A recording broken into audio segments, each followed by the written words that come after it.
Le drapeau de la Banque africaine de développement BAD à nouveau dans le ciel ivoirien, à côté de celui de la Côte d'Ivoire, signe du retour effectif des opérations de l'institution à son siège statutaire.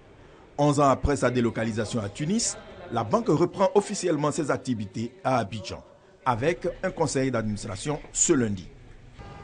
Le départ de la banque, il y a 11 ans, n'était qu'un accident de mal. Mais grâce aux efforts des Ivoiriens et des Ivoiriens pour amener la paix dans ce beau pays, voilà que la banque est de retour dans ce pays qu'elle a vu depuis sa naissance. Ce matin, nous procédons à la levée solennelle des drapeaux.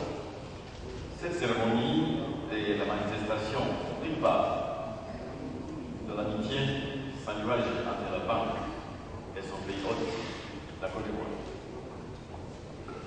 Et d'autre part, c'est le symbole de démarrage de l'activité tel que nous l'avons confié à son Excellence le chef de l'État, jeudi et. Accident de parcours à vite oublié. Le gouvernement ivoirien a pris en compte la mesure de l'enjeu.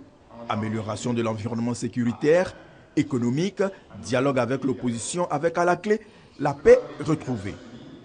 Il n'y a pas de développement sans sécurité et paix. Il s'agit donc d'une priorité majeure de l'action gouvernementale.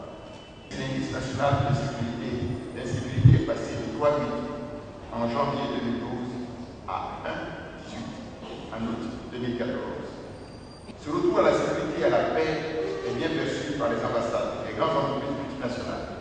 En effet, la plupart de celles qui avaient délocalisé lors de la crise post-électorale sont rapidement revenues à Abidjan, quand d'autres ont installé leurs sièges régionaux à Abidjan. Il en est de même pour les institutions internationales bilatérales, telles que l'UNESCO qui a installé son bureau en septembre 2013. Nous célébrons aujourd'hui le retour de la Banque africaine de développement à Abidjan. La Banque africaine de développement, il faut le rappeler, a été délocalisée en mai 2003. Le portefeuille de l'institution en Côte d'Ivoire, c'est 13 projets évalués à 197 milliards de francs CFA. 1000 agents sont déjà en poste à Abidjan. 500 sont attendus fin octobre. En attendant la réhabilitation du siège à la rue des Banques au Plateau, l'immeuble CCIA a été cédé pour 1 an par le gouvernement ivoirien.